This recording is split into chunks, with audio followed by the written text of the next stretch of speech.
It's like they used to get the clothes. They used to get everything used to come to New York first, the Mecca. You know what I mean? So we wanted to change the whole thing by introducing our shit, but coming from the West Coast. Because a lot of the names that were named were similar to the names of the East Coast. No bullshit. I can dig it. I can dig Def it. Def Jam. You know, I want to go back and ask a few more questions about my boy Eazy, right? Mm-hmm.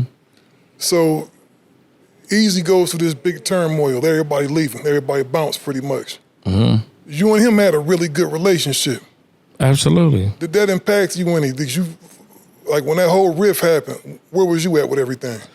Well, it was crazy because let me sum it up. And I got this shit down to a T. 1990, Above the Law came out. In the 1990, Warren G brung Snoop and Nate Dogg to the studio on La Cienega and Centinela in Inglewood.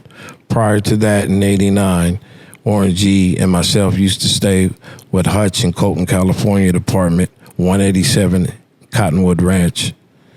So we were all with each other. Everybody, you know, Suge was our bodyguard back then.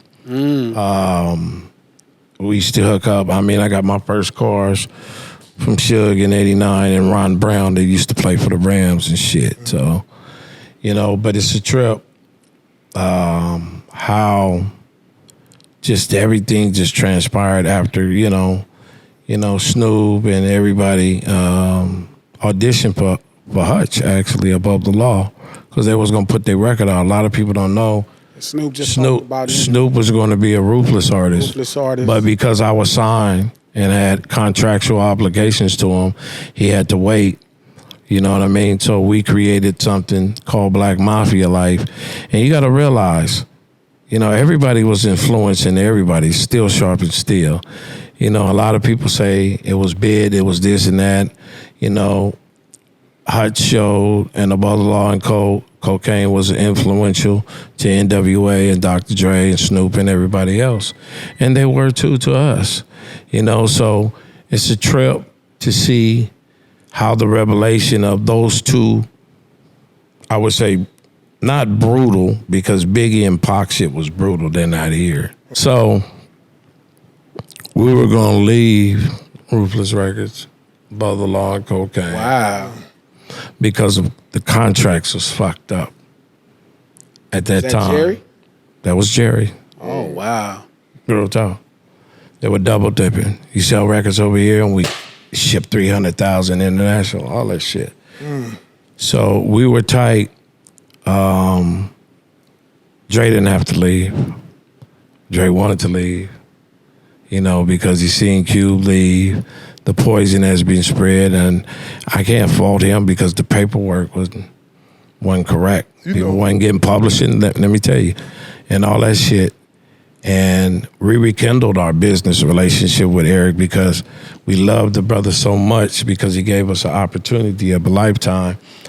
And he called the meeting on La Cienega and Centinela at the Edge Recording Studio, and Dre didn't show up to that meeting. We rekindled our business relationship because actually the first people that were going to be on death row was not Snoop, was not Dog Pound, was Above the Law and Kokane.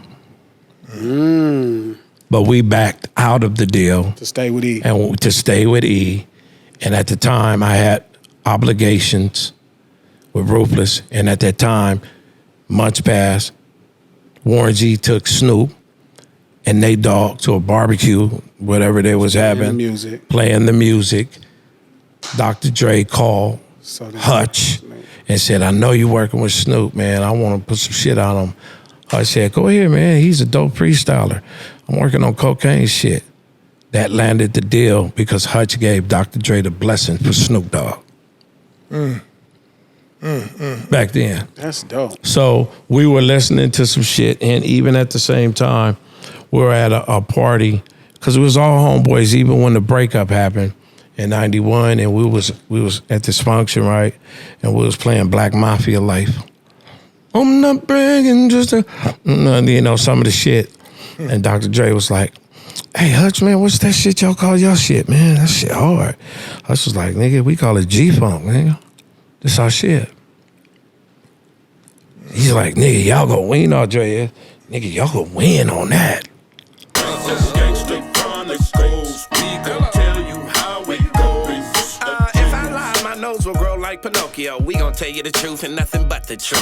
Gangster Chronicles, this is not your average show.